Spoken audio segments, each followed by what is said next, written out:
તોય પ્રૌઢ સિંધુ પર ઝૂકતી પશ્ચિમે મધ્યમાં એશિયાની ગટારે આપણી હિન્દ દેવી તણી કમર પર ચમકતી ત્રટકસી તીક્ષ્ણ જાણે કટારે આયા પહાડ ઉન્નત મુખે કીર્તિ ઉચ્ચારતા અન ગરજતી જલનિધિ જ્ઞાન ચરણી એ ભારતી ભૌમની વંદુતની આવડી હે માતન ધન હો ધન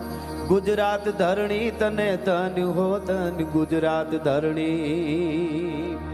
પ્રૌઢ સિંધુ પરે ઝૂકતી પશ્ચિમે મધ્યમાં એશિયાની ગટારી અને હિન્દ દેવી તણી કમર પર ચમકતી દ્રઢકસી તીક્ષ્ણ જાણે કટારી પહાડ ઉન્નત મુખે કીર્તિ ઉચ્ચારતા ગરજતી જલનિધિ જ્ઞાન ચરણી એવી ભારતી ભૌમની વંદુ તનિયા વડી ધન્ય હો ધન ગુજરાત ધરણી એવી ગુજરાત અને અમદાણાની દીઘી ધરતીમાં પૂજ્ય પ્રમુખ સ્વામી મહારાજ પ્રમુખ બાપાનો શતાબ્દી મહોત્સવ હું અને તમે જ્યારે ઉજવી રહ્યા છે માણસના અહીંયા દળાઈ છે અને અહીંયા આવી અને જ્યારે દર્શન કરી આ ધરતીમાં પગ મૂકી આ ધરતીમાં ડગલા મૂકી આ ધરતીની માટી આપણને અડે અને હૈયામાં વાઇબ્રેશન નો આવે તો ભારત વર્ષનો સાધુ ને કહેવાય ભલા માણસ એવી અનુભૂતિ થાય છે અહીંયા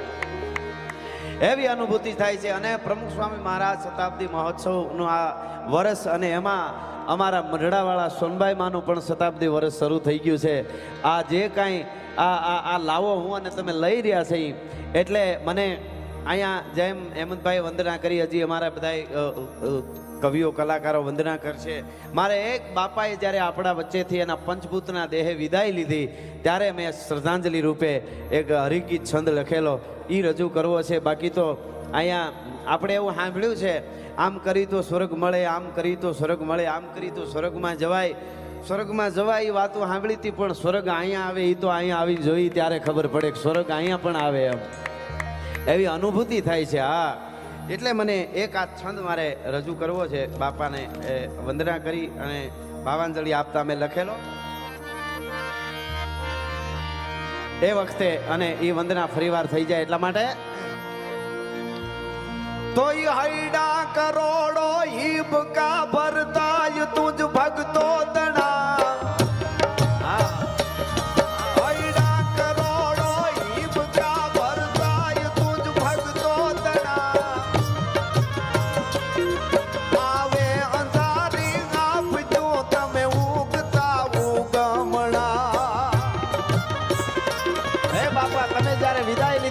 કરોડો હૈડા દેશ વિદેશમાં હિબકે ચડ્યા હતા એ વાત હકીકત છે એનું કારણ ક્યાંય પણ કોઈને બાપાના ભક્તને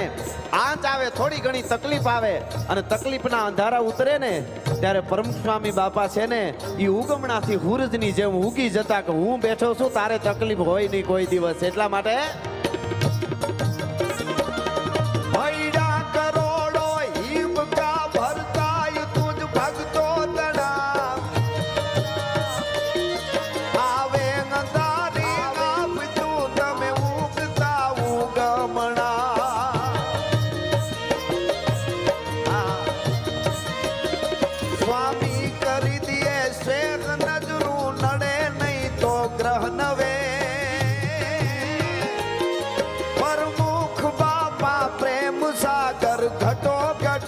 ઘૂઘવે પ્રમુખ બાપા પ્રેમ સાગર ઘટો ઘટમાં ઘૂઘવે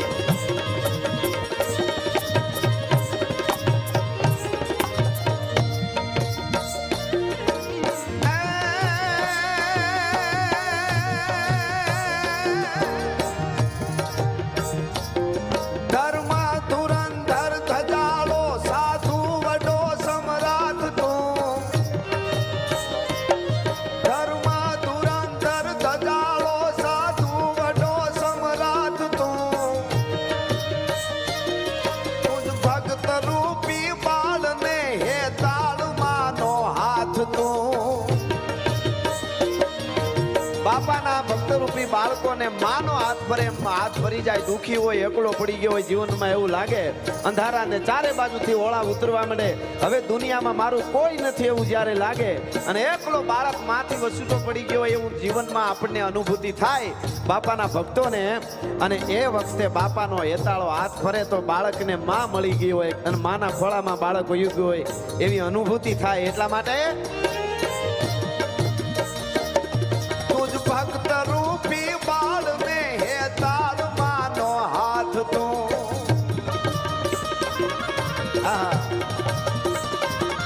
સ્વામી બધાને સાથ રહેશે રૂપ જુદે નવ નવે.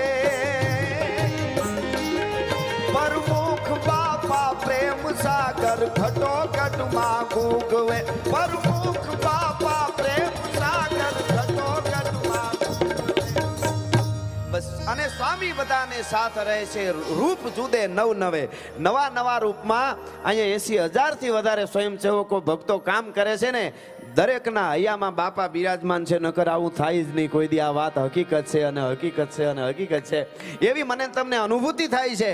એટલે આ છંદની 4 કડી મેં 2 કડી ગઈ, હવે 2 કડી બાકી રહી. એટલે મારા સમયમાં મારે કહેવું છે એટલા માટે. પણ હવે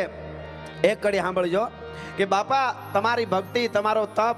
અને તમારી જે દરેક ભક્તોને દિશા આપે જે બતાવી છે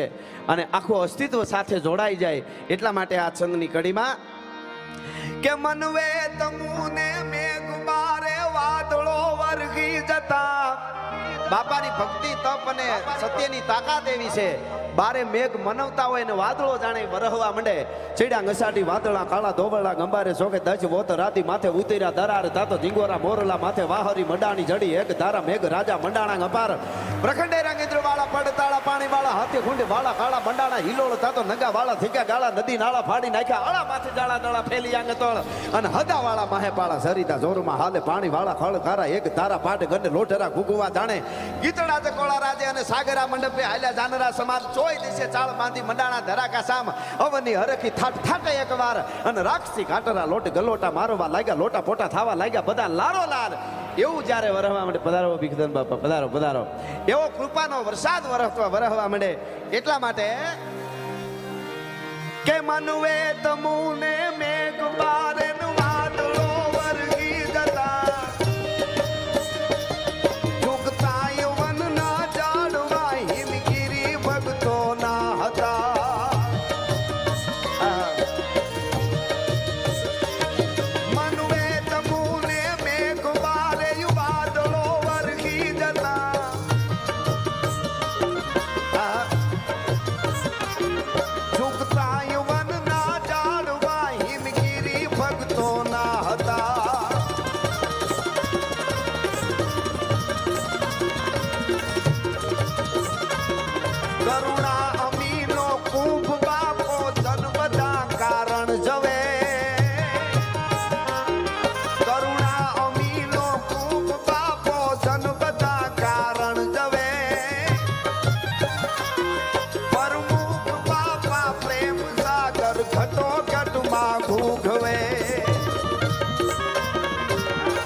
Hare